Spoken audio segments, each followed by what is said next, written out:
to the DMF. I am your host, Justin Yachts, and this is part 2 of my interview with Antoni Corone. He is an actor and a producer. Enjoy. So I guess I sold, but with James Gray, it was a whole different thing. And Mm. James is really brilliant. I mean, not to say that everyone else isn't, but he wrote it. He sees exactly what he wants. He knows exactly what he wants, and he giggles like a little kid when he's excited over things. So I had no idea. Can I talk about this? Yeah. So they say you have this reading for a show called We Own the Night, and it's this captain solo, and I say, okay, great, and I go and I read the scene, and the casting director was pleased, but you never know, they're like, that was Yeah. great. You know, Yeah. they're better actors than we are, I suppose.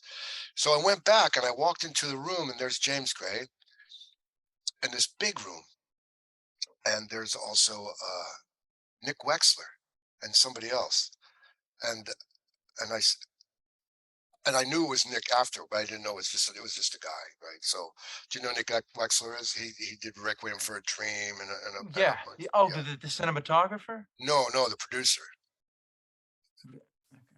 Wexler, I don't. whatever. I don't know. But yeah. So anyway, so and James is laughing at me and he's going, "Where'd you come from?" And I'm like confused, like what? Because yeah, where you been, man? How come we never heard of you? What agent are you with?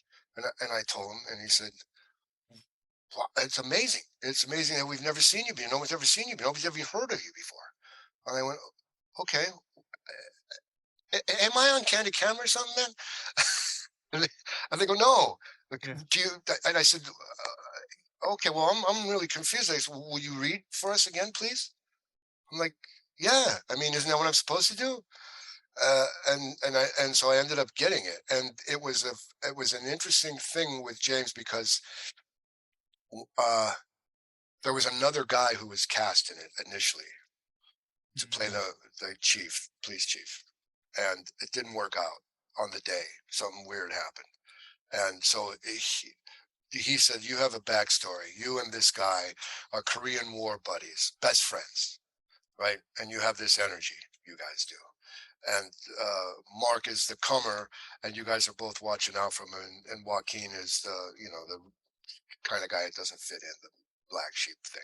So when they fired him, they said, so we got a choice of two actors, and I have to talk to you for a bit. And I said, okay, what? He goes, so uh, we let him go, or somehow it worked out where it didn't work out. There was a conflict of some sort. And we're thinking of bringing on Bobby Duvall. How do you feel about that? And I go, well, first of all, I mean, thank you for asking me. And I don't know if it matters, but to, to me, Bobby D's top shelf, right? Yeah. Yeah, Yeah. I mean, Yeah. it's as top No. shelf as it gets. And he goes, but so more importantly, what is your now? What is your dynamic? Who are you now? And I had to come up with a backstory. And Yeah. I just came up with, I said, well, here's who I am. This is the 80s, right? And I'm this single guy, this bachelor, who thinks he's cool, and probably snorts coke with Joaquin at his club, and just hangs out. And I'm like the uncle that is the connection to the family that he would never have. Anyway, that's brilliant. I love it. So that's how that was the backstory that we went with. But if I had come up with a Mm. different backstory that didn't make any sense, who knows? I think we're aliens on another planet, and that's it. Yeah, that's awful. Get out. Yeah, and we were doing this thing where I'm eating Chinese food in the background, and he said, I don't think your character would use chopsticks." And I said, "Well, I do." Goes, "All right, let's Who do said one what? with Who said that? The James." director? Yeah, James said James. that? Yeah, I don't think He your doesn't think character he would. would eat other. Yeah, you wouldn't use chopsticks. Yeah, well, when I got those dancers that I'm courting, I got to impress them.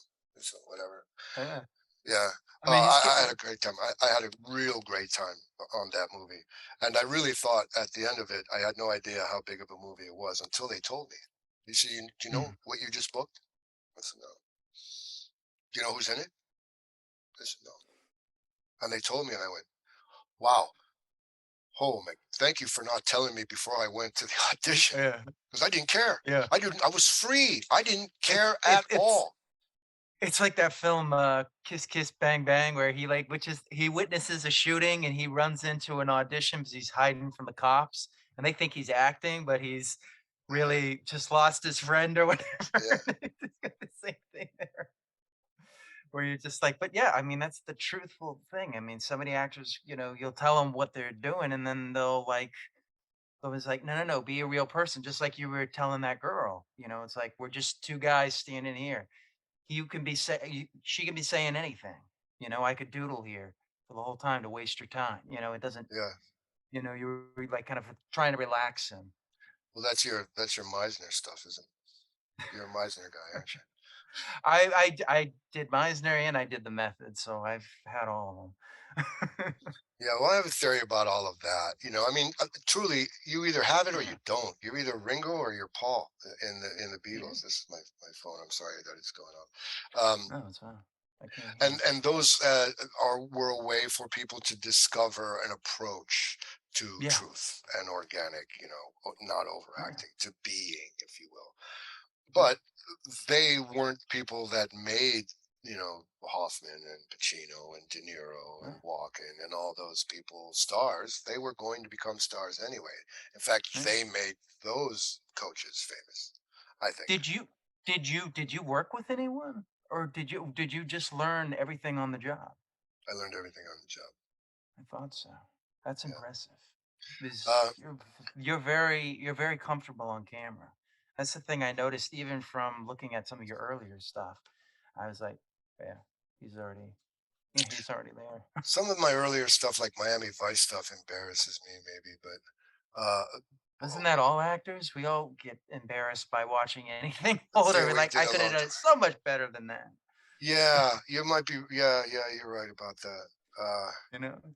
There was a thing where I was a stunt guy on stick with Bert, and he gets to this place where some guy does something in a bar, and he takes a goblet of gasoline and he throws it on the bad guy, and he lights a Mm, match, and he says something, and I'm like safety, but in a tuxedo. I'm one of the guests, and I'm right next to him, yeah, so I know that I'm in the frame, yeah, right? And I'm thinking, okay, so what would I do standing here without being a glaring mistake? yeah, I have to be natural. I'm an extra. Maybe I should leave the frame uh, for fear of it, but then maybe I should stay there and be entertained. And I really couldn't make any choice at all. Luckily, they made the choice for me, and they were okay, caught where and they framed inside of me, so it was just a two shot, so I wasn't even in it. yeah, But my mind was blown so much that I was sitting there like, what did I how would I even what would I do? What was my body language? I never thought about body language. I never thought about like that at all because it was a silent bit. I mhm, couldn't hide behind talking. And so I went home and I watched cartoons with no sound on. And I watched television with no sound on. And I saw how people gesticulated and I saw how they held themselves. And I could almost anticipate what it was that they were saying and or going to say, especially doing on camera. But the thing that was even more specific was the cartoons because an animator chose that body language and chose those gesticulations. They weren't accidental mhm, that someone went, oh, I just scratched my nose. Now I have to remember I scratch my nose every time at that line, like for yeah, continuity. And so uh, that was something that was very sobering to me. I was like, wow, there's way, way more to this than I even imagined. And yeah. I was on a very first Miami Vice thing. In the teaser, I was a porno actor, and James Cameron's wife, I forget what her name was. She was Catherine this. Bigelow? Yes, she's doing aerobics in Oh, the Linda Hamilton. Linda. No, no, no, not Lucas's. No, it's Cameron's wife, redheaded gal. The Catherine Bigelow was, I think he dated Catherine Bigelow, James Cameron. I don't know if he married her. Oh, Maybe he well, did. I don't know. yeah, that Yeah. gal. And Okay. she's working out in the door, and the script says the door opens to reveal a air conditioning repairman, a poor man's Richard Gere with skin tight jeans and a guinea tea. Are we looking at a bad actor or a bad role? Do we even care? Air conditioning repairman. Are you the lady that called about the servicing? Her. Yes, I am. It's hot as a sauna. Do you think you could come and fix it? And so he goes in and then throws around the bed, and the camera swings around, and Don and Philip are standing there, and they're infiltrating a porno ring. I think it's called Heart Hmm. of Darkness was the episode. So they say, "Okay, Anthony, we're ready for you." And this is my first time doing lines and being on camera because I was at a party, and the casting director saw me. I had a tuxedo on and a tank top, and like she goes, "What is this stud?" So Yeah. would you like to read for this? And so I did. Uh, and I'm standing there, and I'm standing there with my arms, and they go, "Okay, we need you to stand where you're going to be." And the door opens up, and somebody's got them. Okay, that's 6 feet, whatever. And then there's a camera, and I see it, and I'm looking at it, and okay, let's tweak the tweenie and bop the bibby, and they're tweaking all this stuff, and I'm standing in for myself basically. And while I'm doing it, guy comes up and he goes, Yeah. "Hey, I'm going to mic you. I don't think we're going to mic. We're going to just use a boom, okay?" I go, "Yeah, okay, whatever." Yeah, sure. Prop guy goes, "Hey man, I'm props. Here's your tool belt. You right-handed or left-handed?" I go, I'm right-handed." He goes, "Okay, put it on." He comes back. He goes, "Here's your toolbox." And my line was, "Are you the lady called about the servicing?" So the whole time I'm sitting there going, "Are you the lady calling about the servicing? Are you the lady calling about the servicing? Are you the lady calling about the servicing?" It doesn't sound right at Yeah. all, right? And I'm there saying, "Okay, ready?" And I'm like freaking out because I think about every time I've ever stood in front of a door, like, "Are you the lady called about it?" That, Yeah. and out of exasperation, I put my hand up on the jam like this, going, "Oh my God, what can I do?" And the door opened up, and I just went, "Are you the lady called about the service?" She goes, "Yeah, yeah." And it worked out totally by accident. But That's that good. was But another very, yeah, choices. isn't It's all that the about. truth though? Sometimes something like that can happen, you know? Yeah. That's the great thing about acting. I mean, you can accidentally do something great. Yeah, as long as you're cognizant of making a choice, Yeah. because even a choice is not a choice. A non-choice is a choice. Yeah, I mean, like, yeah, if you don't know how to repeat it, then, yeah, that's not really a great choice, I would Unless, say. well, even if you do know how to repeat it, most of the time you see people in an Academy Awards ceremony. "Oh my gosh, look, it's Bobby and Johnny, and you guys are wonderful actors." The choices you made, it's all Yeah. about choices or being Yeah. allowed to make choices. Yes. I would agree with that. So with We Own the Night, what was it like working with Duvall and Joaquin Phoenix? Joaquin is a very, very, very consummate artist, and is really into his head, and Yeah. he needs his energy and his space.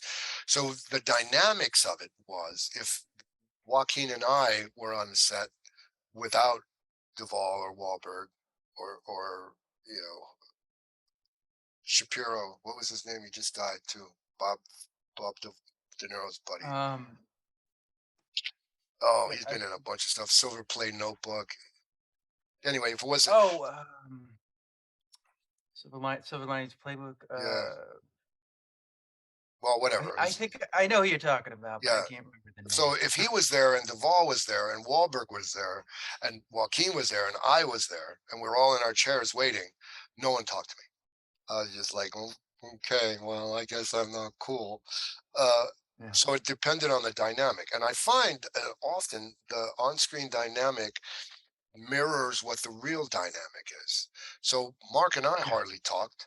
Uh, and I've done 3 or 4 films with one of his brothers, and I think if I saw Mark on the street and say, "Hey, Mark, how you doing?" It'd be like, "Yeah, whatever."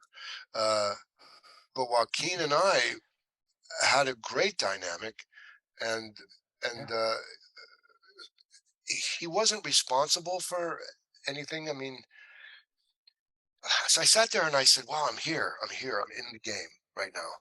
I thought that at odds Yeah. too, but I go, now I'm here in the game. And so I knew the second AD from another show that I did. And so I went up to him and I said, you know, I'm sitting here every day and I could use a better agent and I could use this. And he goes, don't even, don't even ask.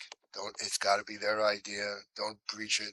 Cause it's like having like a relationship with someone for maybe a month and then walking, hey man, can I borrow 10 grand from you? You know, so, you know, can't, I made the mistake once with Jim Carrey of I know saying, you told that story. I love that story where you told, but he was so kind about it because tells you the story about, yeah, how there I he, was on looked a, over the thing and he imagined it. you know, he imagined it and he said, you're exactly where you need to be right now, man. It all works out for bad. And I asked, oh my gosh, I asked, I can't believe,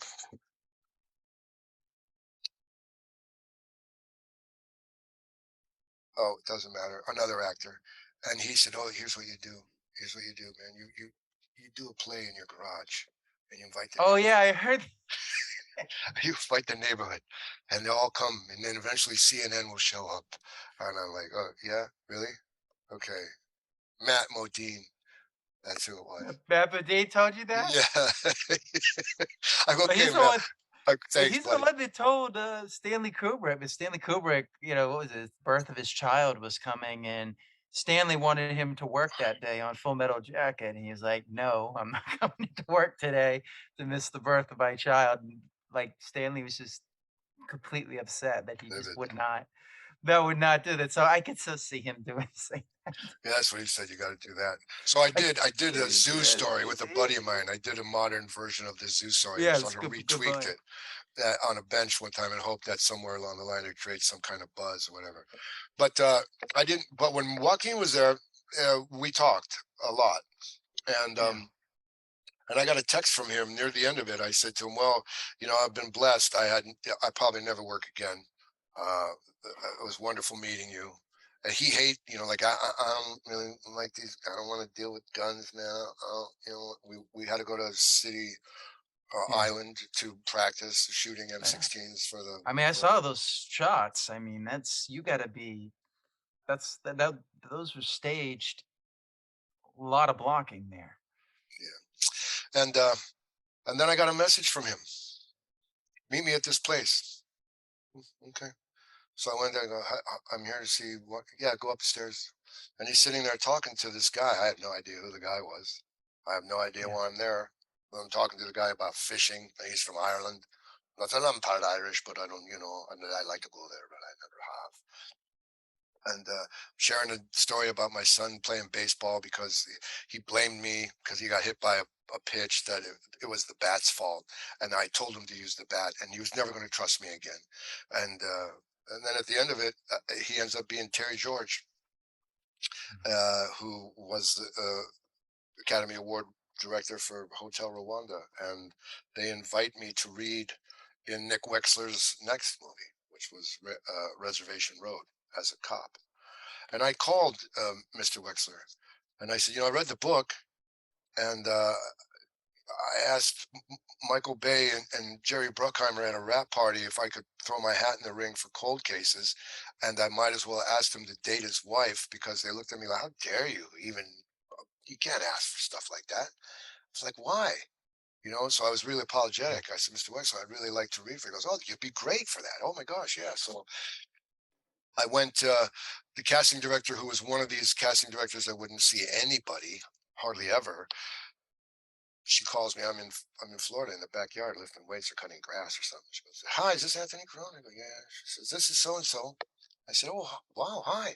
She goes, "Listen, I hear you're friends with Terry George, and he's doing this movie, and we was wondering if you could come in and read for it, like Wednesday." And I said, "Well, gee, no, I can't really. I'm in Florida." She goes, "Oh." I expect her to go, "Really? Well, then forget it." But she says, "Okay, well, when could you come?" I was like, "Well, when could I guess I could be there next Wednesday?" "Sure, that'd be great. Go, come in." So I went in, and the scene, one of the scenes was when Locke's son gets hit by a car and hit and run, right? And I'm the Mhm. barracks officer that's investigating. I said, "Did you see him?" No. So I was it an SUV? Was it a, you know, no? And I had done enough ride-alongs with law enforcement and knew enough of them, especially from We Own the Night, that I talked to one from the Bronx 4-4, Bobby Nardi, great kid, guy. And I said, what would you do? He goes, first thing you do is make yourself human, man. You lose your hat, and you just, and if he doesn't move and you can't get him to leave the site, you assure him that his kid would be in great instance. But it's never about anything other than being human and connecting with him. So she says, Joaquin is going to be very low, and you're being very low. I think you need to be a little more up and forceful about getting him to get into the car. And all I could think about was two things. This is my audition, and this is how I'm doing it.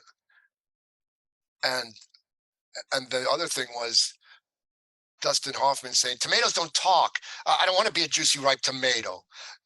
And I sort of had to, See? I sort of had to play the game, right? So I said, "Well, okay, I understand that this is what the protocol is, and I'll do it your way." But I ended up on the day they wanted me to do it exactly as I had initially wanted to, and it was a wonderful time, really a wonderful time in fall. I had a great time there, and then I didn't think I'd work with Joaquin again because I made the mistake of telling him how talented he was. That was the end of it. Like What do you mean? deleted my phone number, and it's like, he doesn't, none of that. Wait, just because you said, I Yeah, mean, but you were being if I had said, sincere. man, I rocked in this movie, but you sucked, nothing would have changed. But I said, dude, you got more talent. I just, wow. That was a deal breaker for him? Yeah, yeah, I'm not judging him. Everybody has their own Yeah, thing.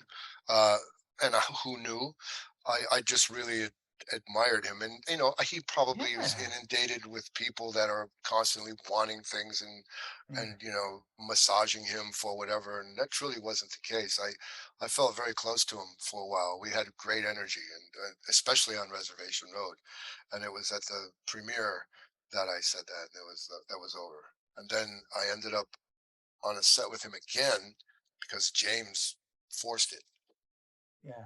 Yeah, The immigrant, right? the immigrant. Yeah, and I saw him in the chair, and I'm in the other chair, and I see him. I go, "How you doing, what?" And he goes, he got up, he gave me a hug. He goes, "Great, man, great."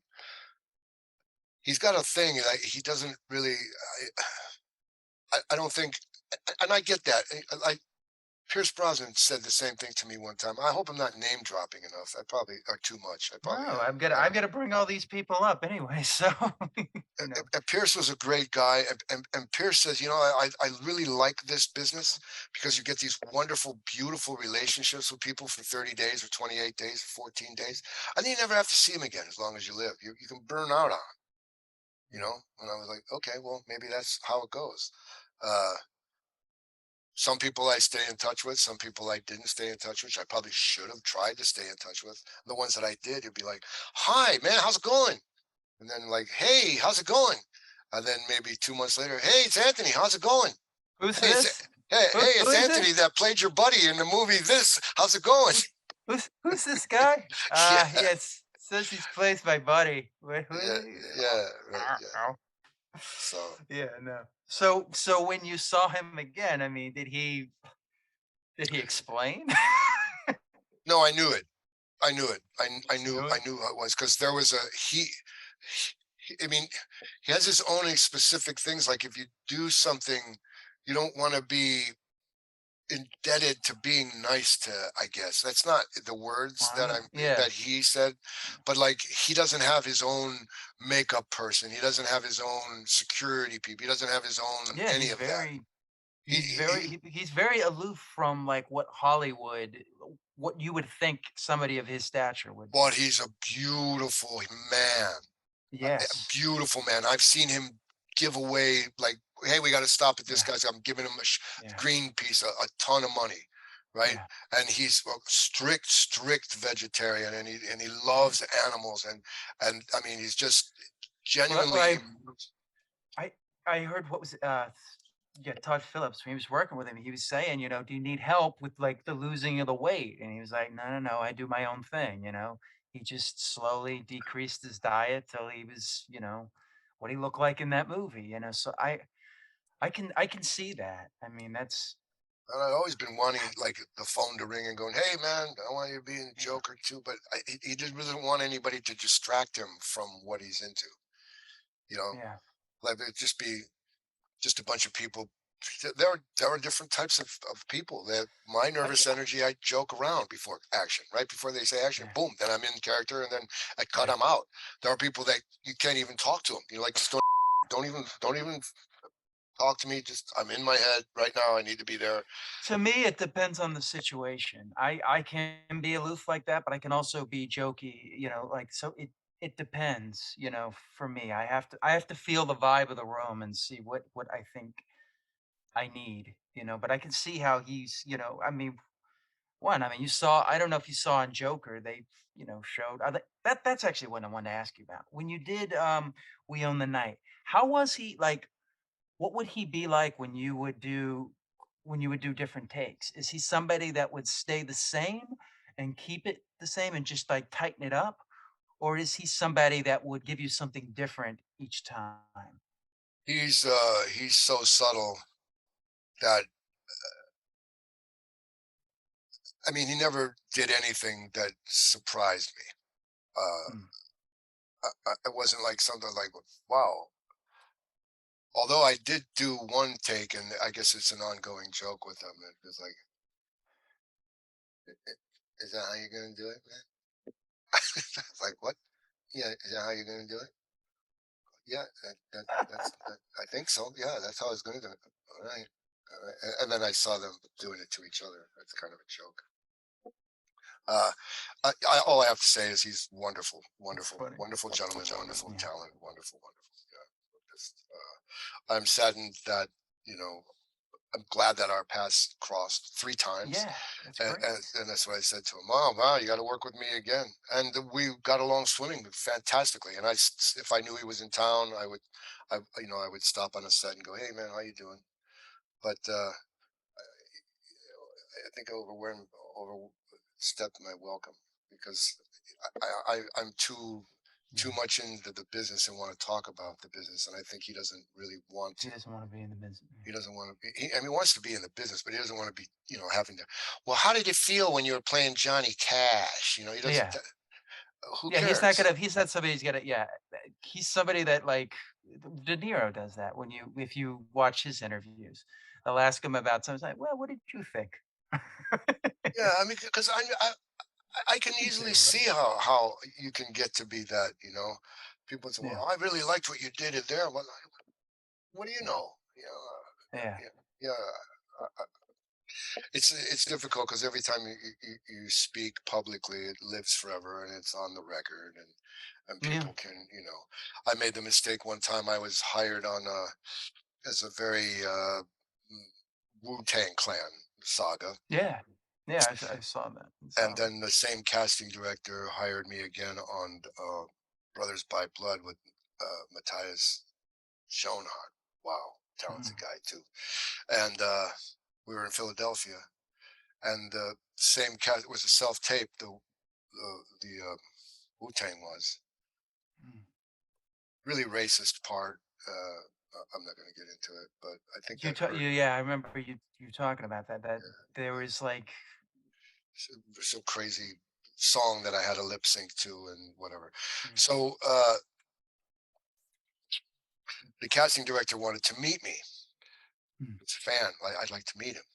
So yeah, to me, meeting a casting director is like going to a psychotherapist, and yeah, they are like trying to figure who you are out or what your limitations are or how much they can become fans of yours or how likable you are or whatever, yeah, right? And I get that, and so I tried maybe too hard.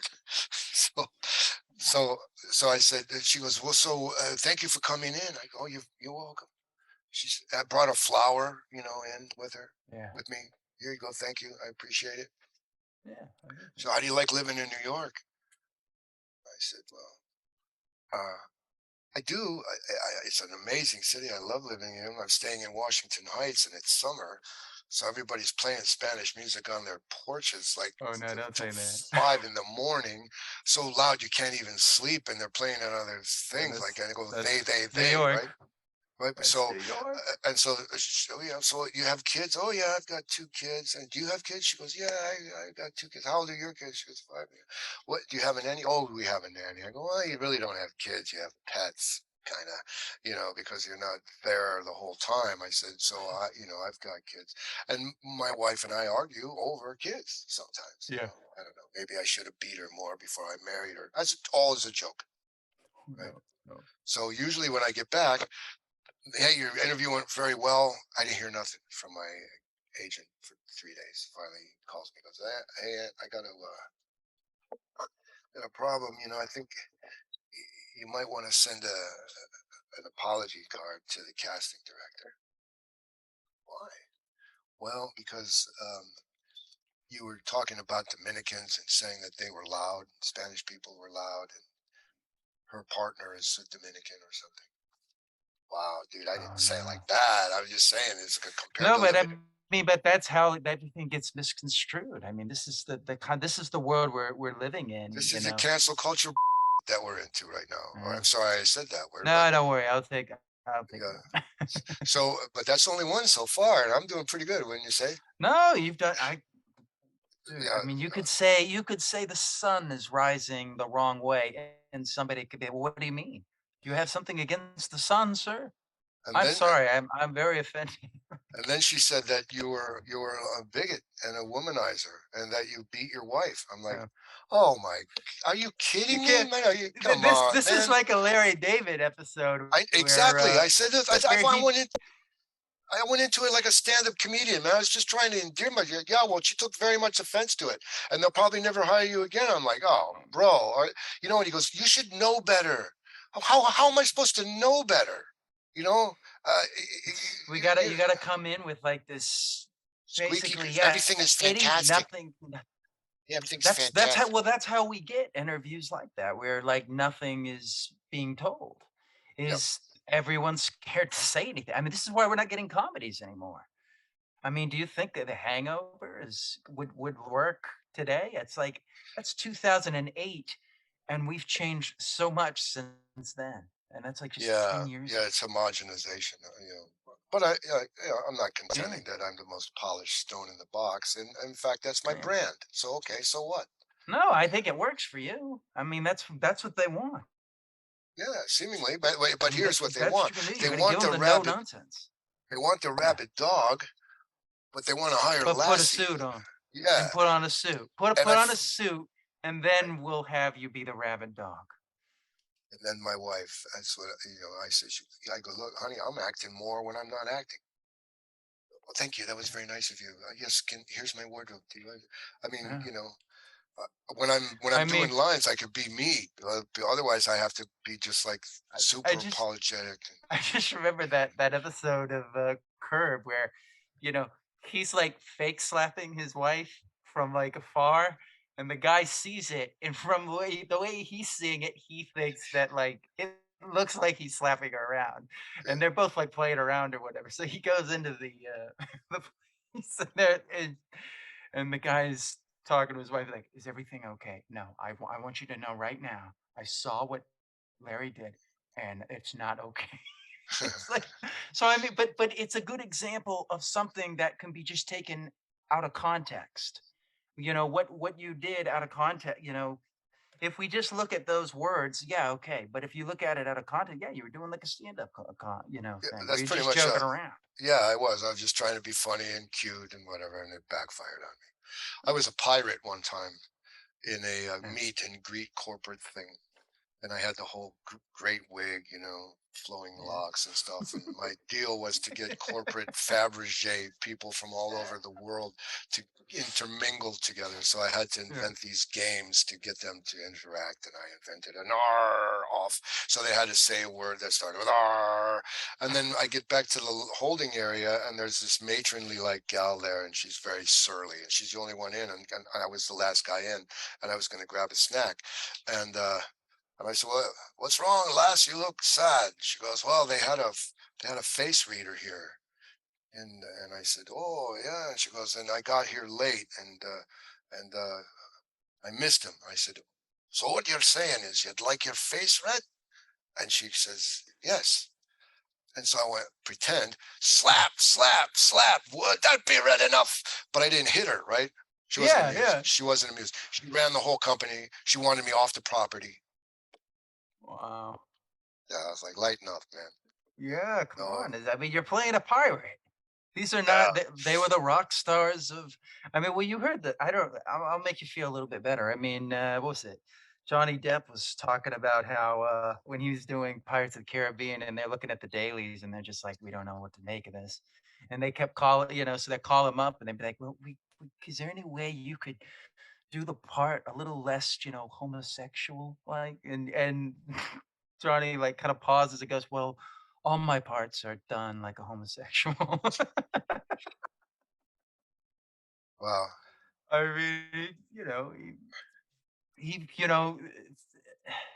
He's from my town, by the way.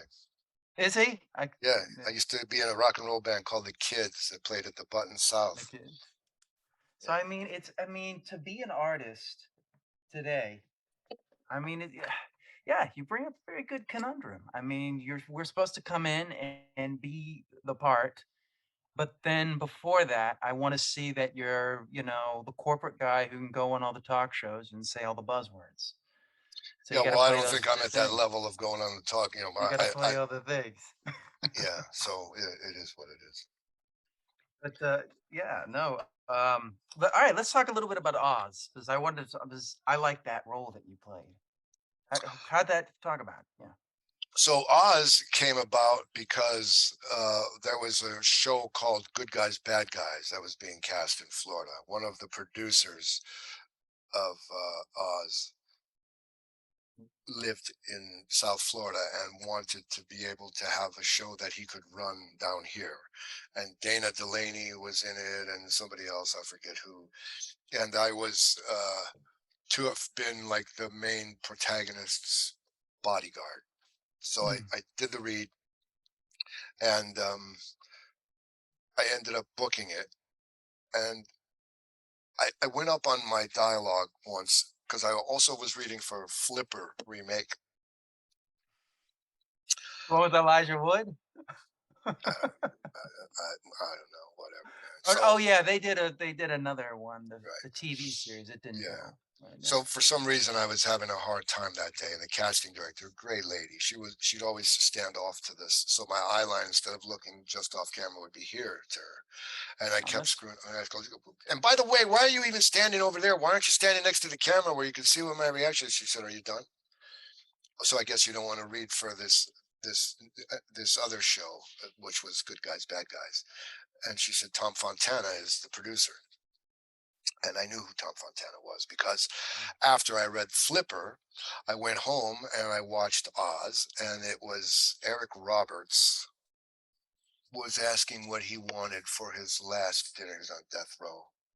mm. And he was saying something, he wanted bull's balls. And DB Wong was the priest and was saying to him something. And he said, "What do you even know about women? You never been with a woman?" He went on this whole rant. And I went, that right there, that's the kind of stuff that I want to do. I don't want to read for Flipper as some crooked accountant. I'm like, why am I wasting my time? So I get there, I do the thing, and this guy comes up to me and he says, "Hey, are you having a good time?" And I said, "Yeah." And he said, this was before I knew who Tom Fontana was. He goes, "I'm Tom Fontana." And my dad told me a long time ago, whoever introduces you, it doesn't matter who it is, you call him Mr. This, thank you, sir, whatever, right? He could have been like the craft service guy. I go, "Thank you. Yes, Mr. Fontana, I'm having a great time." He goes, "Yeah." He says, and then I saw, "Oh, you were talking to Tom Fontana." I said, "Yeah." Do you know who he is? "No." "Oz." I'm like, "What?" So I didn't run up to him, but afterwards I said, "Mr. Fontana, I'm really a fan of your show. I would love to get on it if there's any way somehow that I could. Please keep me in mind." So I drop it, and then after rap, I talked to somebody and I said, I should go with my, no, no, you put the seat there. You don't go back up and say it again. You just let it ride. So Oz starts up. He goes, it's a great show. We do it in the summertime where everybody's off, and we do like 5 episodes a season, and it's great camaraderie. We have this beautiful show. And I said, oh, I know, I would love to be on it. So I didn't have an agent at the time. Wow. I couldn't get a New York agent. I mean, I had eight half-inch tapes in a box that I carried around in the Ross reports, and I went up to every single Fisk building, the Brill building, all the whatever, and I would just like anything with the agent. I would put this very expensive half-inch tape in the slot with a letter. Hi, I'm Johnny. I want to be an actor. Yeah. Can you please see me? And nothing, nothing, nothing, nothing. I went there every single day for like months and couldn't get an agent at all. At all, You at gave all, them a tape every single day? every single time.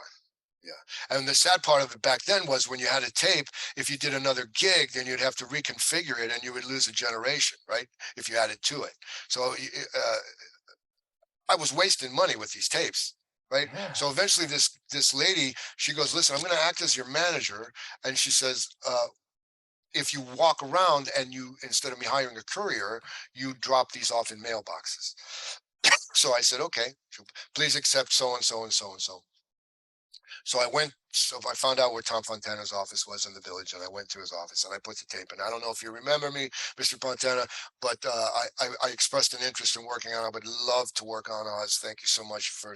Could you please watch my tape? And the agent, manager, slice type person, she calls me. She goes, "Oh my God, I've got such great news." What? She goes, "Tom Fontana's office called you, and they're adding you to the show at a big capacity."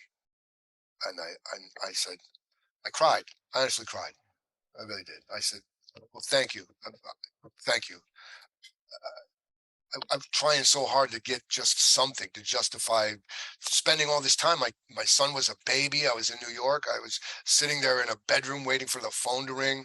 I mean, just it was terrible, really, just terrible. But I mean, it's the only way I could do it. I wasn't going to do Los Angeles. I didn't need a car in New York, so that was Yeah. cool. And a few times I flew in and flew back, and I would be like, oh, they want to see you on a call back again. So anyway, I get hired, and first day on the set, I'm expecting, like, I don't know what to expect. I hear people saying, wow, it's a rough show, man. It's I a can rough see show. But you stay with your own kind and your own pot. And I was being added as one of the Sicilians, Yeah. right? And Tony Masante was the first Sicilian. And Tony Masante was also in We Own the Night with me. Yeah. And you know, Yeah, he's Tony Romo, he was Tony Rome back in the day. What a yeah. wonderful human being he is, too. So Mr. Fontana comes up to me and he goes, welcome.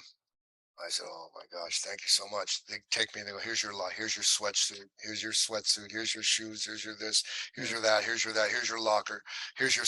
And I ended up having the greatest roommate of all. They had like these big trailers, and my roommate was John Lurie from the Lounge Lizards, and we became very good friends. I was like a little kid. He's a saxophone player, the Yeah. avant-garde guy, and also did fishing with John and a bunch of stuff. Really talented guy. And he goes, so what do you think of your character? I said, I love my character. He goes, what do you think of the name, your character's name, which was Larry, the liquidator, right? And I said, well, no offense, Mr. Fontana, but when I say my character's name, this is what I hear in my head. Hi, Larry the liquidator. I got sheets. I got towels. And he laughed just like that. He goes, just like that, just like you're doing right now. He goes, okay, I'll change it. I said, well, I'm not telling you have to change it. That's just, that's what, so they ended up changing it to Frankie the Fixer. Yeah. That's more what your character would be. Yeah. And the Frankie the very first, Liquidator. the very first day, I have to incite a riot. Uh-huh. Yeah, Of and they course you do. go, do you want any tattoos? I'm like, oh man, I always wanted a tattoo, but I could never figure out what to get or where to put it. She goes, well, here, 4 phone books. Pick one. And my first line was I'm your guardian angel, kid. So I put like a big giant sacred heart on this side and the Yeah. cross over here on this one, and they press it on and they did it all. And I'm like, wow, look at me. And I Yeah. walk into the thing and I incite this riot, and I have to sign off on nudity because I'm getting thrown in the hole. Yeah. And Yeah. some I saw stunt guy that. kicked my heel, and my leg was like I couldn't even walk for some reason, and I had to suck it up. And I couldn't like say, hey, I can't be in the scene anymore. I take Wow. Rick Robinson, who played one of the areas, push up against the wall and hold him up Yes, there, and the yeah, seas, yeah. and I get thrown in. So they go, okay, we're ready for you to go in the hole. I start taking my clothes off, and he goes, yeah, I don't know if we need, I don't think we need to go total nudity. I was like, what? Come on, man, my wife let me bring the big one today. Oh, okay, go ahead.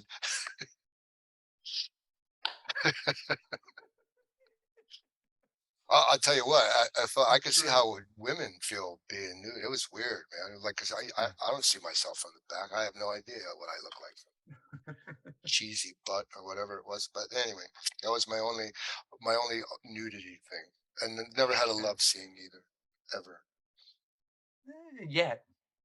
I did. I was in a NBC show where I was having an affair as a I don't know, some kind of appliance repairman or something, and the husband comes in and finds us, and I think murders us both. And they go, okay, so here it's freezing cold. The windows are open. Everybody's got ski masks on, and the gal that I was with was somebody famous's girlfriend, and they had a bodyguard for her. Everybody's, and he goes, okay, let's do a rehearsal. I want it to be like when Harry met Sally. So you guys should go in a room and just rehearse, your energy together. I don't know what that means. Yeah. So we're doing the scene, and the camera's like right, like you're this close to somebody, and you can't even breathe. You can't even focus on their eyes. And they say, action. Cut. Oh my gosh, Anthony, this is not a humping thing, man. We're on your face. I felt so embarrassed. I mean, it was hard. You I've go, had I'm to sorry, man. I had no idea. Whatever. I've had to do Nuances. those. I remember one time they wanted me to smoke, and I'm like, I don't know how to smoke, before. So I had to like learn how to smoke. And every time they would cut, I would be like, does this look right? Is this right? And they're like, no, it looks great. And I'm like, okay. And now you're a 3 pack a day smoker. No, No, no, I don't smoke at all. I was. I was George Hickenlooper, wonderful director, passed, Mm. God bless him. I did 3 movies with him. Says to me, "You're smoking in this scene." I said, Man, I can't. I quit smoking. I had a heart thing, and I'm scared of it." And he goes, "Well, will you smoke cigars?" I said, "Maybe."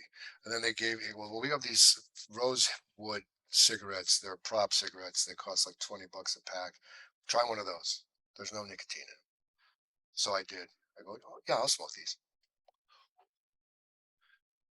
I went through a Uh-huh. whole pack before lunch, and they didn't even film anything. They go, okay, dude, those are $30 a pack, man, and you just smoked them all. I said, yeah, yeah. Okay, well, forget it. You don't smoke. We're out of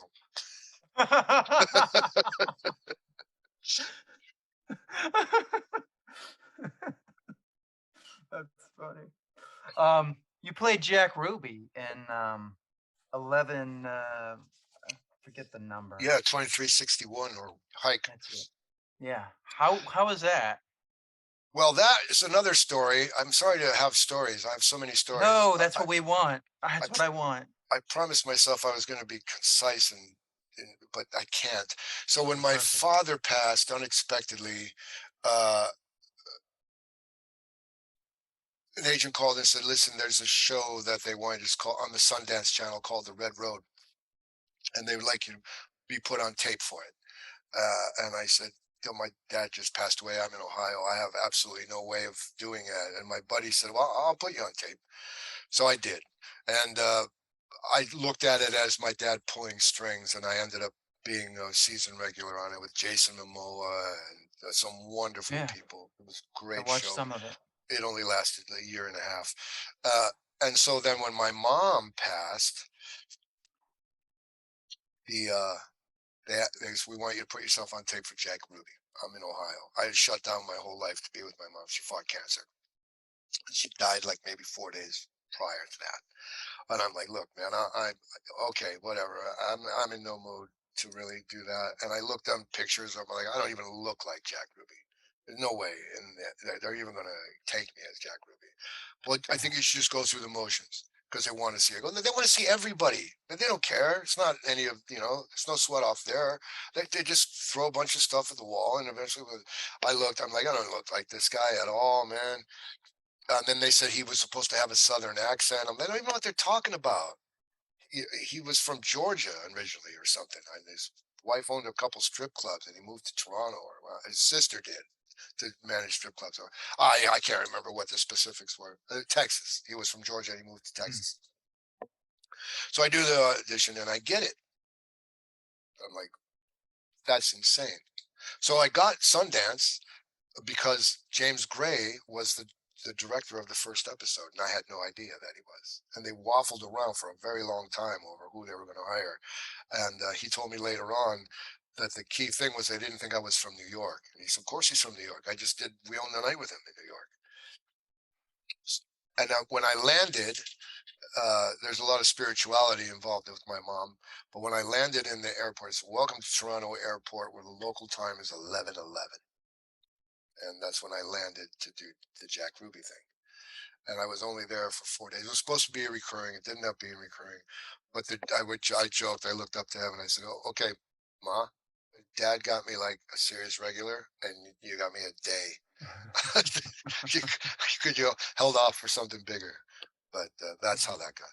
And it was one of the producers remembered me from Red Road, and she was, I think, a part of that production. It was Hulu's flagship thing. And Wu-Tang was somebody else's flagship. So I've done two like flagships. I can't remember what Hulu. I think Hulu was also Hulu did the Wu-Tang. 11/20 Yeah, with but the Jack, Wu-Tang Clan and Wu-Tang too, right? and they Maybe did, yeah. Both of them are Hulu. Red Road, or what that's Sundance. Sundance, Yeah, right? yeah, I think that was their big attempt at launching yeah. a streaming, and it didn't work out well for them. They Yeah, tried, but they it's did. like They should now have I stuck with. yeah. They should have stuck with the original Sundance stuff that they had, with some really cutting edge indie things the Sundance Channel had.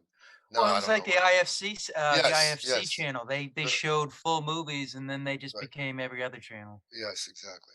I Right. mean, in New York, we have the IFC Center, which, whenever I see that, I'm like, oh, this is the place they But would didn't they go count? to Didn't they look at break the that? things. That went out of business, didn't it?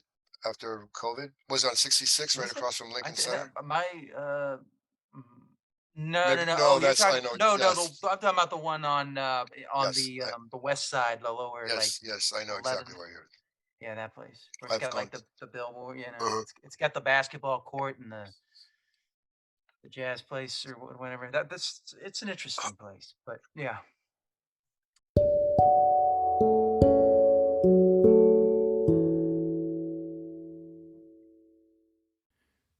Okay, that about does it for this episode. I want to thank Antoni Corone for coming on.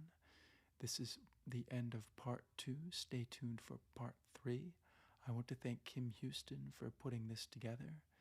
If you'd like to check out more of Kim Houston, go to Kim Houston Acting Studios. As always, you can find me at Justin Yachts. Please look at the YouTube version of this. If you like this episode, consider subscribing and giving us a review. And I will see you next time on the DMF.